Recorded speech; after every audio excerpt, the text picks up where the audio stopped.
Mr. President, let me begin by saying that I'm grateful to Senators Klobuchar, Blunt, Peters, and Portman, and the two Senate committees that they lead for their bipartisan investigation into the events of January 6th, and for producing a detailed report in a short amount of time.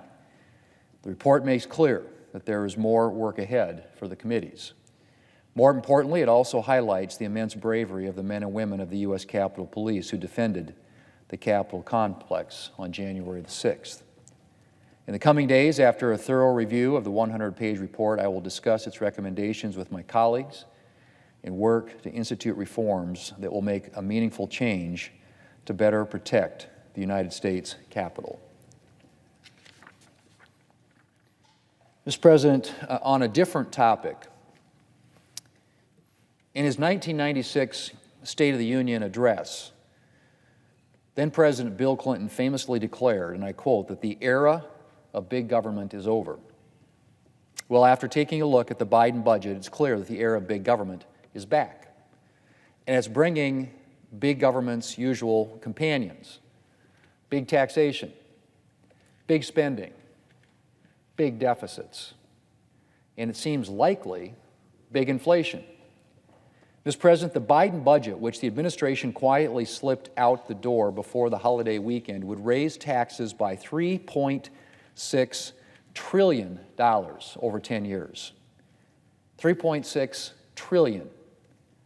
All told, the Biden budget proposes at least 30 separate tax increases, ranging from a hike in the capital gains tax to a hike in the top income tax rate to a new death tax.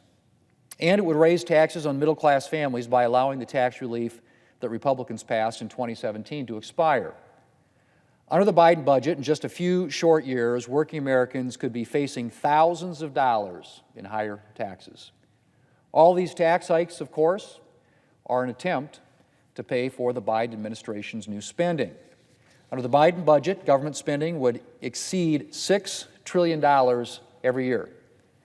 To put that in perspective, the total federal budget in 2019 was $4.4 trillion. An increase to $6 trillion plus per year, $8.2 trillion by 2031, is a massive, massive hike in federal spending. Over the course of the Biden budget, government spending would equal around 25% of our gross domestic product, far exceeding the average of the past 5 decades for spending as a percentage of our total economic output. So what would the consequences of all this spending look like? Well, I've already mentioned the $3.6 trillion in new tax hikes. And then there would be the deficits, which would exceed $1.3 trillion every year for the next 10 years.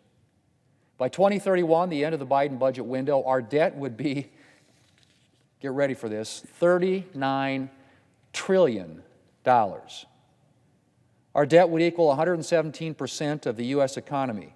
Again, the highest level in our nation's history, debt to GDP. The interest payments on the debt would triple over the next 10 years to $914 billion. That's right. By 2031, we would be paying nearly $1 trillion a year just in interest on the debt.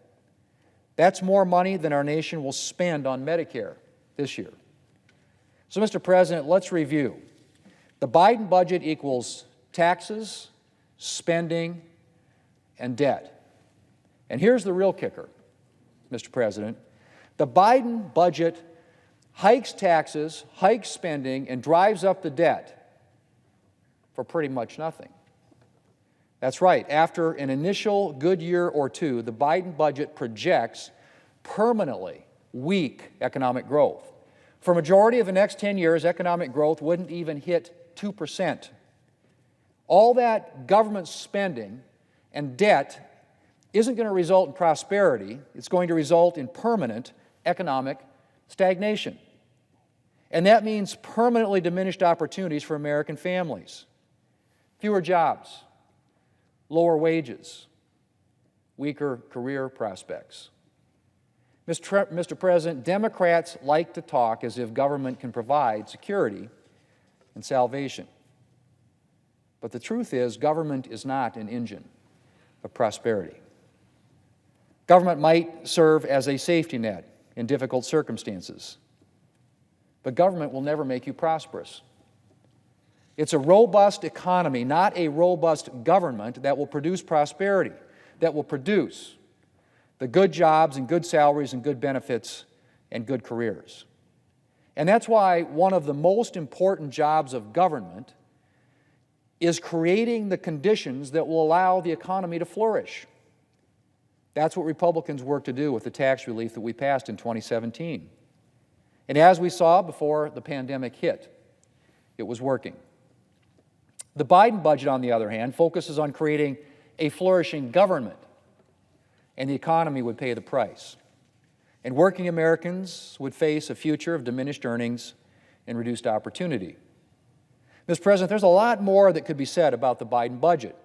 I haven't even mentioned the diminished investment in our national defense, which could have very serious consequences for our national security.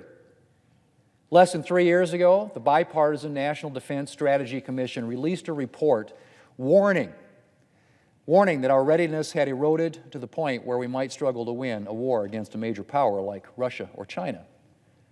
And while we've made some real progress since then, we still have a lot of work to do to ensure that our military is prepared to defend our nation and meet the threats of the 21st century. The Biden budget would send us right back to the situation that we faced 3 years ago. I guess it's not surprising that a budget that fails to be serious about fiscal realities would fail to be serious about national security realities. But it's deeply concerning that the President doesn't seem to understand the importance of investing in our national defense. Mr. President, President Biden has made the priorities of liberal interest groups the top priorities for his administration, whether that's canceling the Keystone XL's good-paying jobs and economic growth to please the environmental left, or overturning the Mexico City policy so that taxpayer dollars can go to fund abortions overseas. On the question of abortion, President Biden's budget abandons decades of bipartisan compromise and eliminates the Hyde Amendment, which protects taxpayers from having their tax dollars used to fund abortions here at home. You would think that if we can't agree that the human rights of unborn children should be protected, we should at least agree that taxpayers shouldn't be forced to pay for the killing of unborn children. Almost 60% of Americans oppose using taxpayer dollars to pay for abortions. But President Biden has made it clear that his allegiance to the radical abortion left trumps the opinions of the American people. And so his budget eliminates the Hyde Amendment and imposes a number of other pro-abortion measures like additional government funding access for the nation's largest abortion provider, Planned Parenthood. Mr. President, the Biden budget might be good news for liberal interest groups, but it's bad news for the American people and bad news for our country. And I hope that my Democrat colleagues will think twice before forcing this massive government expansion onto the American people. Mr. President, I yield the floor.